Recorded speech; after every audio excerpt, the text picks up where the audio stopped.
नमस्कार. मी Mahi Mohit Parmar. New Maharashtra sports news मध्ये आपलं स्वागत आहे.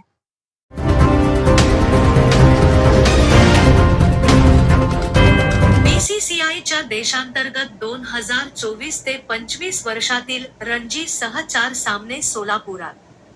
मागील वर्षी सोलापूर डिस्ट्रिक्ट क्रिकेट असोसिएशन नव्याने अद्ययावत करण्यात आलेल्या इंदिरा गांधी स्टेडियमवरील मैदानावर बीसीसीआयचे 4 सामने झाले होते.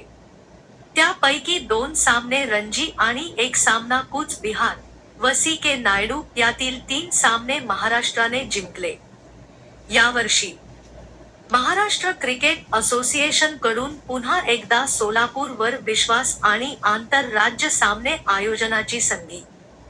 सोलापूर येथील जिल्हा क्रिकेट असोसिएशन तर्फे गेल्या 3 महिन्यात महाराष्ट्र क्रिकेट असोसिएशनच्या वरिष्ठ पुरुष गटाच्या रणजी संभाव्य संघातील खेळाडूंचे सराव शिबिर तसेच विदर्भ संघासोबतचे सराव सामने व त्या पाठोपाठ वरिष्ठ महिलांच्या T20 सराव सामन्यासोबत 23 वर्षाखालील मुलांचे सराव सामन्याचे उत्तम आयोजन व नियोजन लक्षात घेता महाराष्ट्र क्रिकेट असोसिएशनने मागील वर्षाप्रमाणे यावर्षी देखील 2024 ते 25 या सीझनसाठीच्या देशांतर्गत विविध गटातील 4 सामने आयोजनाची संधी सोलापूर दिली असून हे सर्व सामने येथील प्रसिद्ध इंदिरा गांधी पार्क स्टेडियमवर होणार असल्याची माहिती जिल्हा क्रिकेट असोसिएशनचे संयुक्त सचिव चंद्रकांत रेंबरसू यांनी कळविले.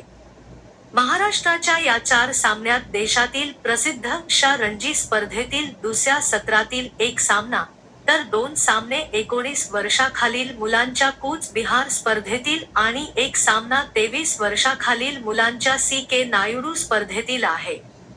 सामन्याची माहिती खालीलप्रमाणे.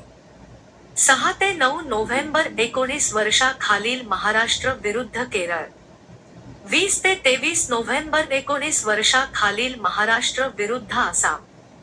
25 ते 28 जानेवारी 2025 अंडर 23 महाराष्ट्र विरुद्ध चंदीगड.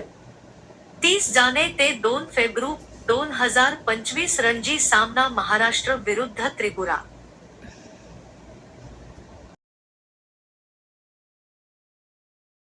व्हिडिओ आवडला असेल तर लाईक करा, बेल आयकॉनला प्रेस करा व आमच्या चॅनलला सबस्क्राईब करा.